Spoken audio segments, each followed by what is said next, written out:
to the podcast, documentary filmmakers, Darren and Christina, the documentary filmmakers behind Science Fair.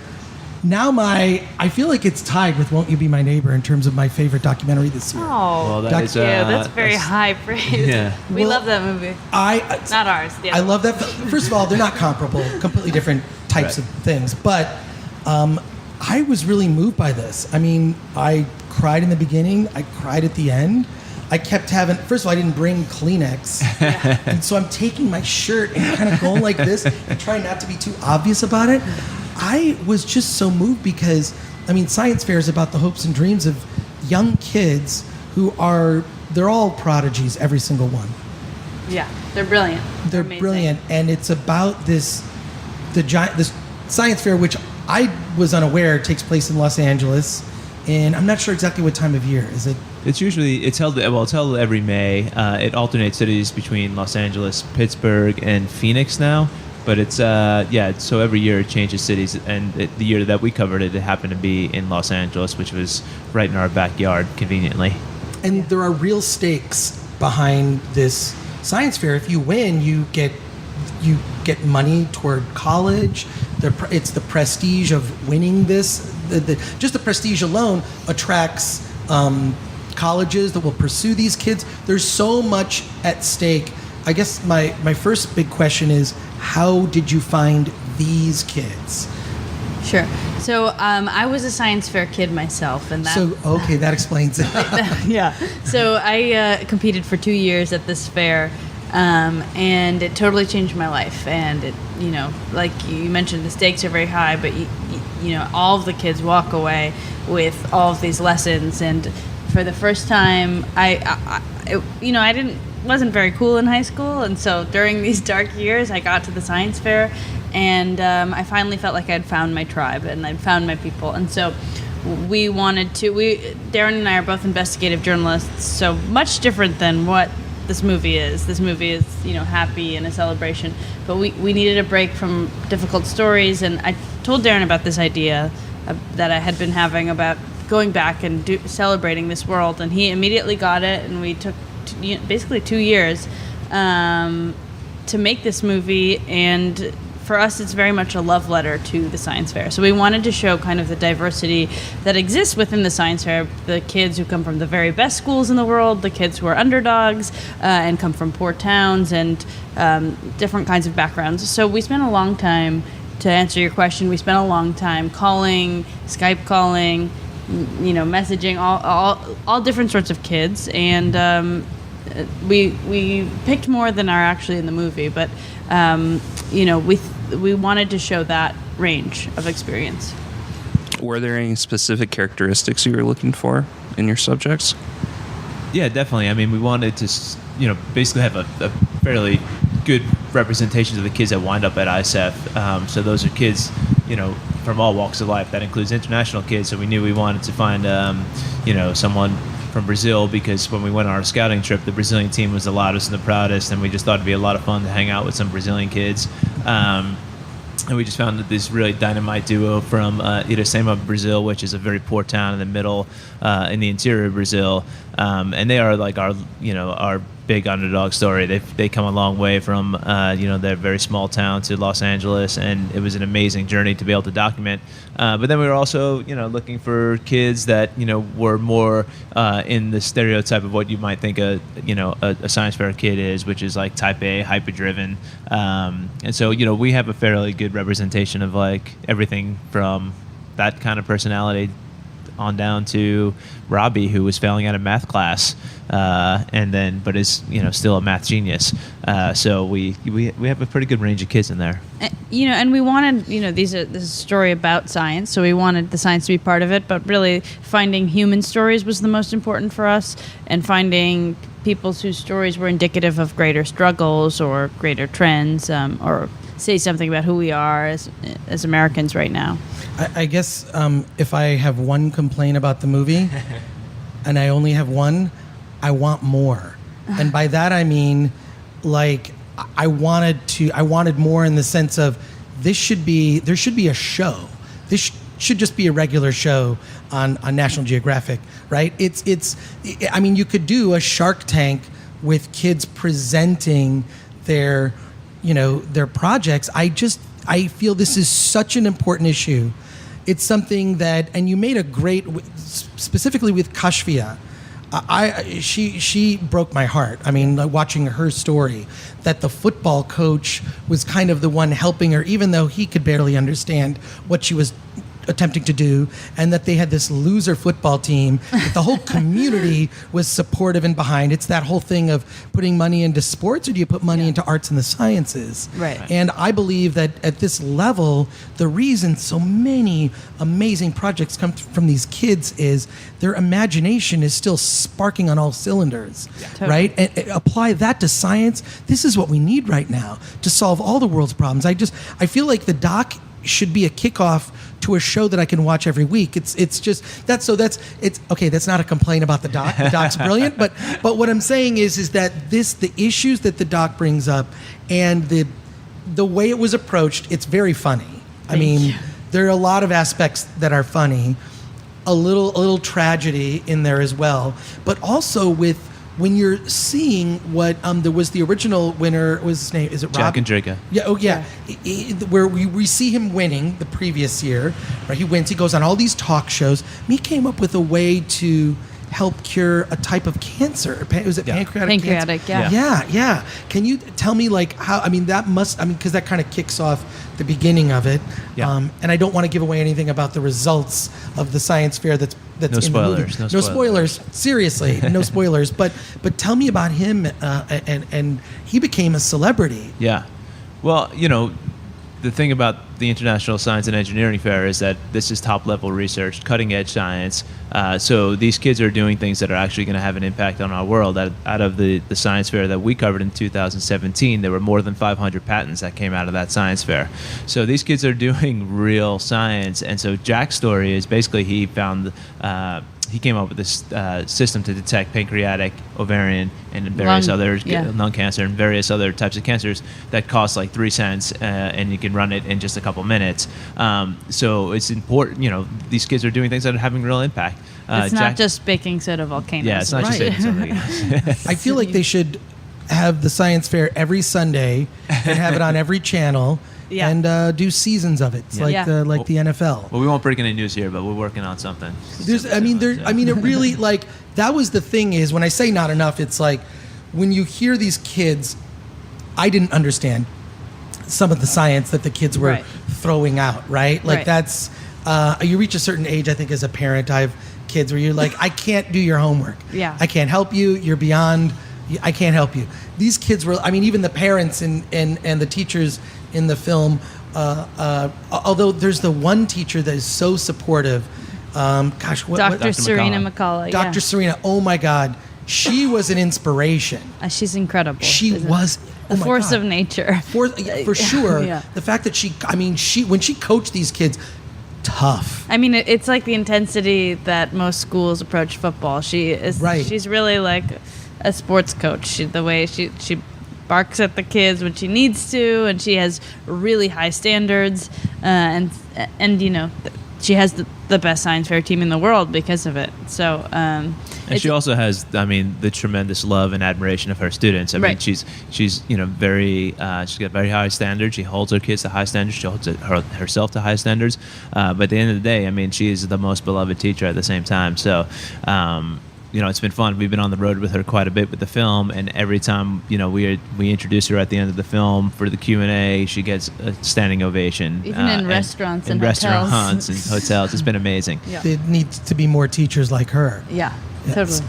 So I'm curious how the movie played Sundance. It's played South by Southwest, won audience awards, played other festivals. I was at the screening at Royce Hall, which to see most of the kids, I think most everyone was there. Was there, and to hear the applause. It was a standing ovation at the end. You couldn't sit down after seeing it. It was just crazy. How has this affected the kids? Because I feel like I grew up watching Carl Sagan, fell in love with Neil deGrasse Tyson, Bill Nye the Science Guy. You may have found the next generation of, prognosticators to talk about science on television, because some of them have such personalities. Yeah. Right? Like, It's- how has it affected them? Like, how do they see this fame, or is it just, eh? It's been fun to watch. I mean, them grow and react to it. I think many of them, like Dr. McCullough, had no idea that it would become this. I mean, we had no idea that it would become this, and so we're shocked, and they're probably even more shocked. But Milena, the girl from Brazil, she was so cute. She said she signed 100 different. She was signing giving her autograph. She said she signed about 100 times, and they were all different. And she's very bad at fame so far. She says. She said she felt like Beyonce at the Royce Hall. Beyonce. Yeah, that's it from Hollywood G. But it's incredible because I feel like the news is horrifying. Yeah. Most of the news that we consume is about a lot of divisiveness in this country. I can't think it's not hard to get behind everything that these kids are doing. While adults are caught up in winning the day, whatever winning means. Acting like children. Acting like children, right? Yeah. These children are the team from Brazil is trying to, solve and treat the Zika virus. I mean, this is. Yeah, I mean, I think for us, the best part of making this film was that we got to really connect with these kids who are doing amazing things. And, I think for both of us, it felt like a little bit of an antidote to the times, like we just had this experience of seeing how bright our future is by spending time with kids who are, really taking on global challenges at a time when adults are, bickering over really stupid things. So for us, it was just, really inspiring to be able to spend time with the kids and to see the reaction the film has gotten. It just it's another level of validation, I think, for these kids. ISEF does a really good job of celebrating these kids as rock stars, as they should be celebrated. But I think, now these kids seeing themselves on screen and the reception they got the other day at the premiere, signing autographs and taking pictures with all these other kids, the next generation below them even, was just another level of validation for them that what they're doing is right. And it's, and we always say that they represent the best of us in every single way. It was surprising to see little kids. I think that was the biggest surprise from the premiere, was a lot of little kids loved the big kids and they were all lining up for autographs, and just seeing them with these kinds of role models was really amazing to me. Well, I mean, yeah. How do we do this just as a culture? How do we celebrate these kids and make them as, big celebrities that say the people who play sports ball, like that. As much as I think as a recreational activity, I think sports is great, but really I think these kids are looking at, we're talking about saving lives. We're talking about things that have a real world impact. Yeah. I mean, it's funny because we actually looked to sports a lot when we were making this film, and it's what makes a great sports story. It's not so much the sports; it's that who the players are involved, right? Their backstories, what's at stake for them, and we wanted to do the same thing with these films. We wanted to treat these kids, as three-dimensional kids with other interests, other pursuits in their life. 1 minute, practicing their, science fair pitch, and the next minute listening to trap music in the car. Right. And so I think presenting them just as, human beings and as how they are is a really important step to understanding, the science and why what they're doing is so important. And that's how we treat, athletes. We become so invested in our teams because we know the personalities involved. Mm-hmm. And a lot of times, science, I think, isn't great at communicating what they're doing, and scientists don't like to be in the spotlight, Right. save a few people who are out there. But it's important for us to tell these science stories as human stories, because at the end of the day, what they're doing affects all of us. Yeah. It's a perfect answer.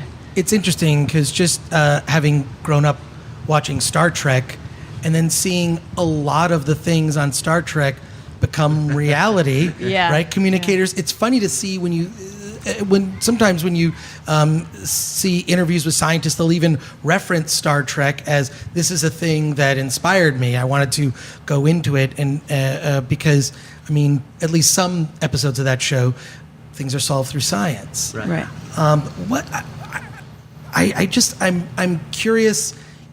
Each year this thing happens, right? You mentioned how many patents came out of the recent one. Is there any sort of why do you? I guess the question I'm asking is, why isn't more known about this? Why isn't like that this many patents came out, Right. that these kids, I mean, Kashfia wasn't even really given acknowledgement by her school that they had this, the school could proudly say, hey, Kashfia goes to this school, Right. right? Why is that? Is there something against, are nerds still the underdogs? I thought for a moment there that we'd almost we'd conquered the world for about a minute. Yeah. What happened? Yeah, I mean, I think that is a very valid point, and that's exactly how I felt for the last 14 years. Is just like what this is such a cool event. 2,000 kids. It's amazing. The scale is just so overwhelming when you're there, and I would come back to high school and try to describe it to my friends and try to show them pictures, and it just didn't resonate with anyone. They didn't, they just had no idea what I went out and did. And even one of my best friends from high school, Mina, just saw it, and she was like, I had no idea that's what you were doing out there. I mean, that was definitely one of the motivating factors in making the documentary, was like, let's show just how cool this program is. And like Darren says, I think oftentimes scientists are really bad salesmen. They're bad at talking about what they do and why it matters. And we wanted to be part of really promoting science fairs generally. This fair just lost its primary funder. Siemens, another one of the biggest fairs, just is closing down. Oklahoma cut their state science fair. So now more than ever, science fairs need support and help and promotion. Yeah, it seems like the media is making a habit of turning a blind eye to these kind of things. Not to kind of, well, it is depressing, but I have an iPhone and I get news, kind of updates and notifications, and the stuff that you guys talk about in your movies isn't stuff that pops up on my notifications. I have Time magazine telling me that one of the Kardashians tried cereal for the first time with milk. Right. And it's like, that Just stuff really isn't important. stuff. Like, That makes me sad for the Kardashians. yeah, milk and cereal is You're delicious. missing out on. Yeah, I have cereal for dinner. Why? Because I'm an adult. I can make those kinds of choices. But that's like legitimate news sources that are focusing on these really stupid stories and completely ignoring the stuff that's important. Yeah. Well, the media can be lazy when it comes to this kind of stuff, but also a lot of the media needs the story spoon-fed to them. Right. And I think that what you've done with this is opened up audiences to a whole world that I kind of knew existed about science fairs. I didn't know it was so fun and competitive, and how high the stakes were, and how much good work was being done by kids. Because I really believe, and people think of science as being this sort of rote, kind of boring thing. There's creativity in science, right? I mean, that's... I think Robbie's character shows that. Robbie is a kid who's failing out of school because the traditional academic pathways just didn't work for him. Rather, failing out of math. And the same year we met him, he was failing out of math, and he had just won the state science fair for a math project on prime number theory. And so the problem wasn't that he's not smart or that he's bad at math. The problem was that the traditional academic environment just wasn't speaking to him. And I think that that's one point we wanted to really make, was that these are great programs for kids who think outside of the box, who want to do interesting things. And it's really, in my opinion, the best kind of learning is this kind of independent exploration, following your passion, becoming an expert. For me, that was really important, and I think for our kids, it's really important too. And there was the other young girl that really impressed me. I think you know what I'm talking about. Anjali. Oh my God, Anjali. She had won all these science fairs when she was, a little kid. Yeah. And I feel like she could have her own TV show. Well, we're all going to work for her some days. Right. I hope she gives me a job. Yeah. She really was impressive, and you see the struggles that I think the night before she's about to present, she's come down with, she's feeling ill, and you see the nervousness, from some of the kids. You're really putting them in. First of all, it's one thing to create these projects. The second thing is you have to interact with these adults and do the presentation. And that is something that, if I recall correctly, we saw some of the rehearsal, but that was a closed door. Yeah. Yeah. Yeah, they close the doors and the kids are basically there left alone to fend for themselves against judges. And, some of these kids, like Anjali, she was, 14 or 15 when she was in the fair. 14. And so, these kids are facing judges that have been in their field of, expertise longer than these kids have been alive. And then they have to go defend their research, to the top experts in the field. So for 8 hours straight. For 8 hours straight. It's hard. It's really exhausting. Yeah, I mean, Christina's been through it, but I mean, I have just witnessed it from afar. But it is it's really remarkable when you think about it, and the pressure that must put on you, it's got to be incredible.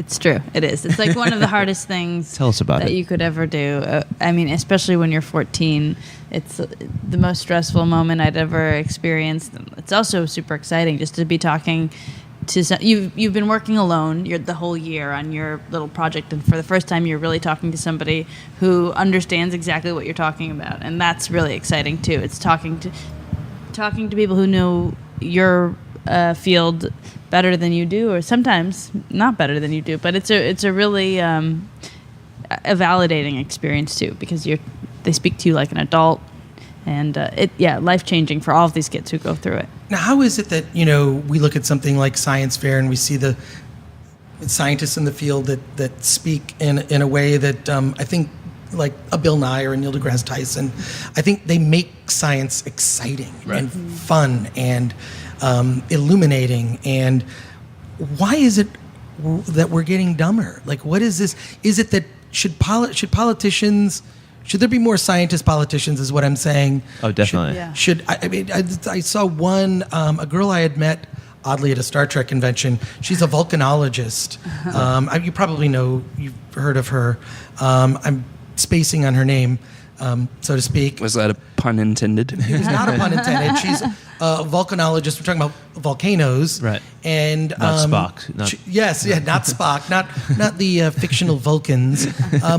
And she's running for public office. Yeah. Is that, and you pointed out, the personality type of a scientist is generally not someone who's a braggart or boasting about their achievements. It's you do the work. Right. And so maybe scientists should take a class in how to be on television and present. I feel like Anjali could be the teacher. Yeah. She could be one of because she certainly has that personality, that presence. I don't know. I'm looking at the news and looking at how brilliant these kids are, how inspiring the stories are, and how, maybe break down into tears several times, seeing like the struggles that these kids had to go through and the support or lack of support in certain areas. And why are we celebrating this? Right. This is probably cheaper than sports. Yeah. Much cheaper. Yeah. And knowing the real life stakes in sports, especially as we learn more and more about the NFL and concussions and how terrible the lives of ex-professional football players are, like, why not more of this? Yeah. Why not more science fair? Well, how do we make that change? One of the fun things we got to do when we were making this film is look at the history of Science Fair a little bit. And so we went back and we found the first winner of the first ever National Science Fair, Dr. Paul Teschen. Yes. Oh, it's a great part of the movie. Yeah. So he was, 93 years young when we interviewed him. He's probably 95 now.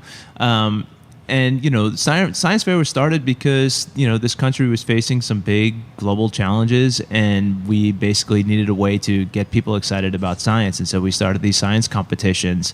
And basically all through the 40s, 50s, and 60s, science fairs became really popular and scientists became very popular because, we were facing big challenges and we looked to science to solve them. And now we live at a time where, there's really a sort of lack of leadership on the national level. level. When we have politicians undermining science for political gain, that is not a healthy tone to send to kids about how we value and prioritize science in our lives.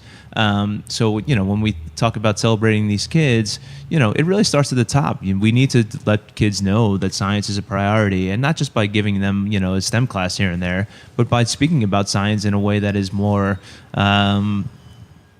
realistic. I mean, to just constantly undermine science because it doesn't align with your political beliefs is really has real detrimental effects, I would say. I mean, it's more than just a political game. It has real effects on kids and what kids want to do when they grow up. Who wants to be in the middle of that kind of mess, Yeah.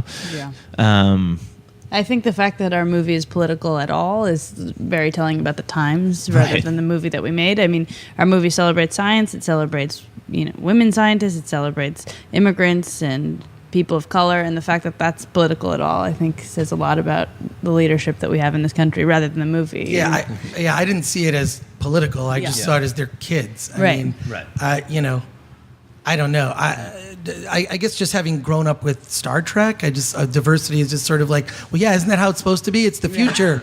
And Yeah. now I'm living in the future, and shouldn't we just all be like this? And Right. why are we? These are arguments that should have been settled decades ago, and so it's disheartening that all of that toxicity is in the air. But this needs to.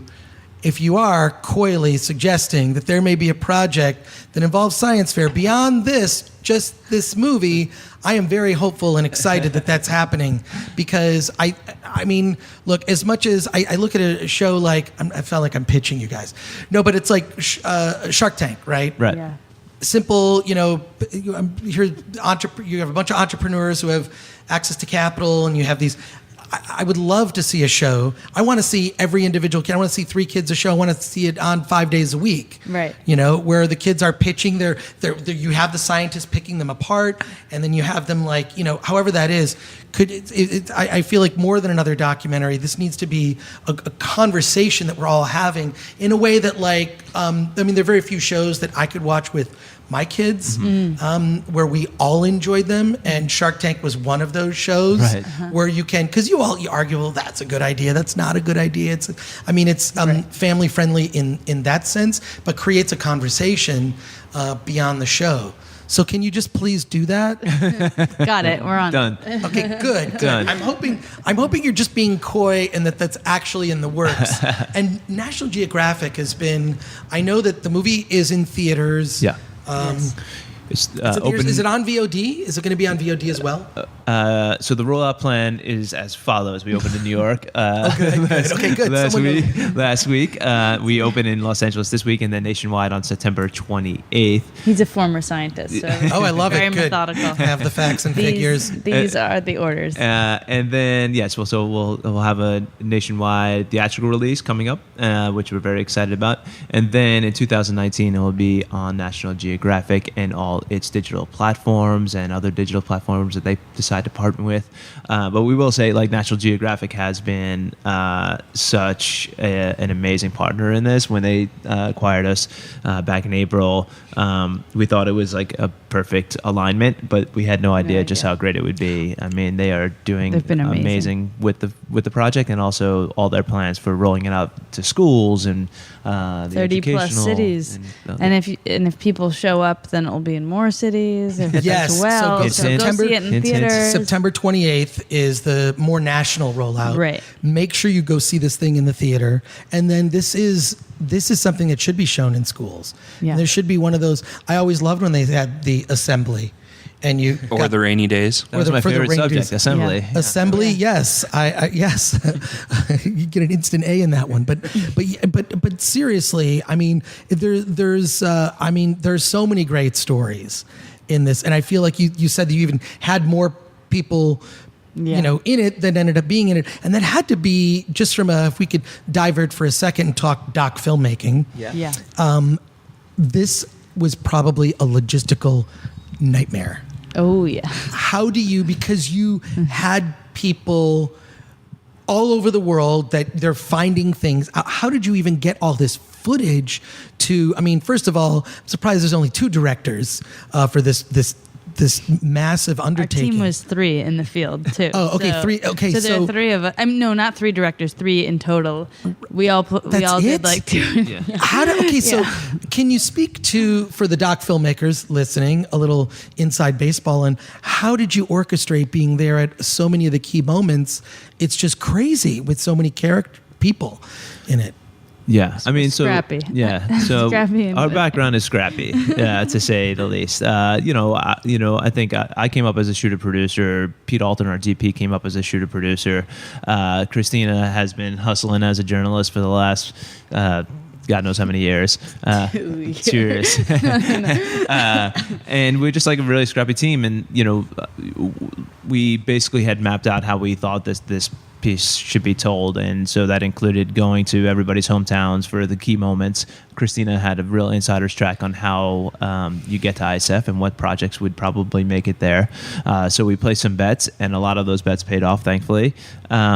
But it was definitely, like just spending time with these kids as much as we could afford. We sent local shooters, just On like some local occasions, news yeah. shooters for those key moments, like Kashvia winning for the like all the qualifying fair moments you see, Yeah. aside from Louisville and some other ones. Yeah.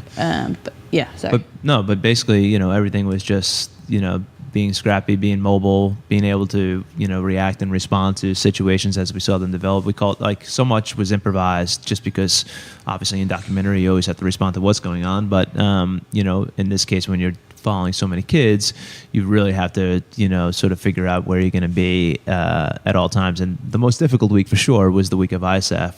There was, we actually scaled up for that to a total crew of 5.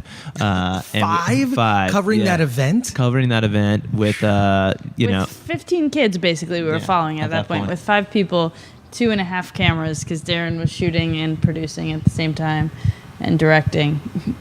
And Ani and I were running sound and also directing, and it was nuts. I fainted once, but we were working really. When the kids were up, we were up, which was like 6 a.m. And then when we stayed up with them and were running around the city for all day. Mm-hmm. Yeah, if you remember how much energy you had as a teenager, it was that times 15, and then it was 5 of us trying to keep up with that in downtown Los Angeles.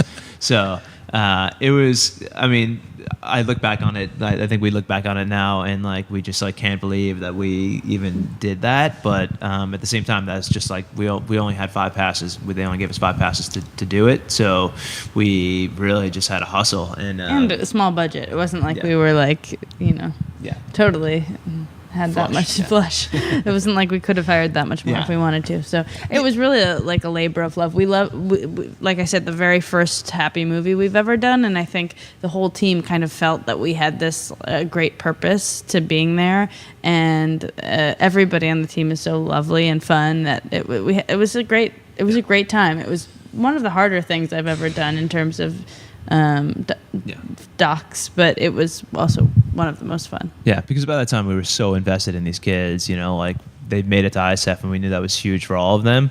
And then we obviously were very attached to them. So by the time the award ceremony came up at the end of the week, we were all just just rattled, just because we were just hoping that that they would all do well. It was so nerve-wracking. I mean, as nerve-wracking as it is in the movie, as filmmakers, just hoping one of all these kids who you now know, who are now members of your family, just hoping one of them wins was very. And then, of course, not spoiling things, some kids win, and I was a mess. I was weeping because just how much it means for them, because you've seen, where they come from, how little they're valued, or how few resources they had, and yeah, all the work they put in. all the work. Yeah. Yeah. So, there's some science right there. It's our air conditioning system kicking on. So this event isn't open to the public. It's not oh, it is? Well, they have a public day. They have a couple. They have days. a public day. Yeah. Okay. So the kids present to the judges, and then they also open up to the public.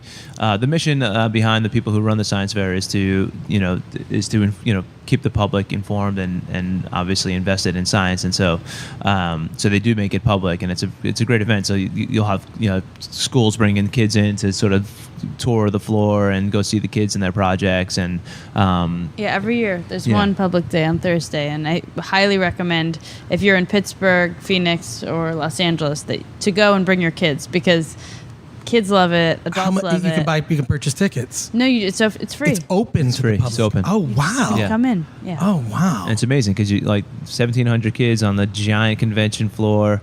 They're from 78 different countries, and so it's like a little UN. You could bring your kids there, and they can meet kids from Botswana, which always gets a laugh in our film. I don't know why. Yeah. I don't know why. Oh my God. Robbie says that you meet. There's a science fair dance, of course, and it's a very high school moment. And Robbie says that you'll meet your high school, or you'll meet the love of your life, and then she has to fly back to Botswana. Right. Yeah. Oh God. So, how have audiences now reacted? I sort of, upon seeing the film myself, I just sort of went into activist mode, going, one, I want to make sure people know about this movie. Thank you. Okay, so that's one. But two, the larger issues brought up by the film, we're living in a time where having an impact on global climate change may have passed us by, right? I mean, we're right on that bubble. So then, have audiences reacted similarly in a way that, certainly the people at Nat Geo are so behind the project. I mean, they're the best. Yeah, they're amazing. Well, I think how have other audiences reacted? Yeah, quite frankly, I think Nat Geo got behind the project because the audiences got behind the project first. We were a very small film. We came out of sort of nowhere. We're so grateful to Sundance for programming us, and I think it was at Sundance that we sort of started building a little bit of a backing from the audience. At our first volunteer screening, the first screening we ever did in a movie theater was the volunteer screening at Sundance. And Christina and I, we'd watch it with friends and with, family and stuff like that to get our notes and stuff. But it was the first time we ever saw it with a real audience. And the reaction was beyond anything we ever expected. I totally sweat through my entire shirt. I was a mess. I was a mess. But it wound up going really well. And then the volunteers at Sundance started telling everybody, oh, you got to go see this movie. And so they're the ones that really spread the word at Sundance about this little film that, came from two first-time filmmakers. And we were programmed in this little section called the kids section, which is run by this wonderful man, Patrick Hubley. And we thought we weren't up for any awards. So, we thought you have to be in the competition category. And then we found out that there was one little award that was the first year they were doing it. The only way to win it was the only thing we were qualified to win, and the only way to win it was to win the entire festival. Basically, it was an audience award for 127 films, and so we would joke about winning it, and then we found out, what was it, the day after Sundance, that we had won. And so wait, you weren't there, or you were there? No, they announced it. They announced it after Sundance, so everybody goes home, and then Christina got a phone call 2 days later from the head programmers. They asked me how I was feeling, and I thought, that was so nice of the head programmers to just check in on all of us. And then they're like, I'm sure you know why we're calling, and I was like, I have absolutely no clue why you're calling. And then they said, well, you won the festival favorite of Sundance, and it's everything. I think that totally changed the whole path for the film. Getting into Sundance was great. Winning that, I think, totally changed the game. And then we won the South by Festival, the Audience Award, too. And so it's just been a wild ride, really, just way more than we could have even ever imagined, really, for it. It's like winning the science fair of film festivals, in a way. That's exactly what we told the kids. That's how we broke it to the kids. We're like, okay, so we got into Sundance, and Sundance is kind of like the ISEF of filmmaking. And then they got it because they didn't know what Sundance that's a big deal. Yeah. Well, that's actually the most difficult award to win, because it's all those votes, they hand you those pieces of paper as you come in. You give the movie a 1 to 5 or whatever the scale is. To win that, to have that kind of across the board appeal, I mean, it really is.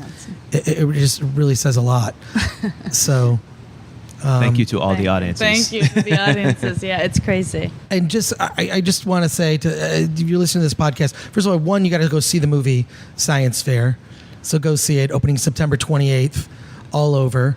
And I'm sure coming to other platforms at some point, but go see it in the theater and go see. It's also it's a family film. I mean, I think there's I don't think there's any language in it. No. You would know. Nope. Yeah, there's nothing. I mean, there's nothing. No blue language. This is there's nothing. Yeah, not a blue. Yeah. And it's just rare to see a film that has that kind of like mass appeal, that is also just so inspiring and applicable to, just to support the sciences. It's something that I've felt strongly about, and just we put so much into sports, which is great. And why aren't we supporting these other things? Yeah. It's Yeah, it's funny because when we made the film, like we weren't thinking of it for kids at all. We were like, we're just going to make this, film about science fair. And then we got programmed at Sundance in the kids section, and like kids came to the screenings. We had student screenings, we had screenings with kids, and I think we were just like shocked that like the response from younger kids like coming to see the film. Yeah. But then the adults too. So like everybody was enjoying it of all ages, and it's really funny. Like the kids. They have a totally different reaction. Like they'll dance in their seats to some of the music that's in there because we have that scene. the music is amazing. Yeah. The score is incredible. Oh, Jeff Morrow, man. Killed it. Yeah. He's the best. We lucked amazing. out. We really did. I met him I moved to LA. I met him through a mutual friend on a beach one day, and then 2 days later we were like, oh man, we need a composer. I was like, I just met one. And we lucked out. He's incredible. Isn't that how it is? It's pretty amazing. Well, I can't thank you enough for being on the Film Threat podcast. Thank you. Darren Real pleasure Foster, being here. Thank Darren you. Foster, Yes, thank you so Christina much. Constantini. Thank you so much. Movie is Science Fair, and you had better go see it. Thank you. Thank you. Thanks for listening. I'm gonna be so proud when one of my kids win a Nobel Prize, because they will. It's so simple. Finalists from 78 countries, regions, and territories around the world. You can think of it as the Olympics of science fair. We ain't going nowhere till the end of the world. Ladies and gentlemen, introducing the most impressive. I plan on shaking the planet until I'm convalescent. If I could just achieve and not just make believe that anybody else is gonna create what only I can. Simple as 1, 2, 3. Winning will change your life in ways that you don't even comprehend. Welcome to Los Angeles. Today's like the judging day, so we're gonna get judged for what, like 6 hours today? I don't know.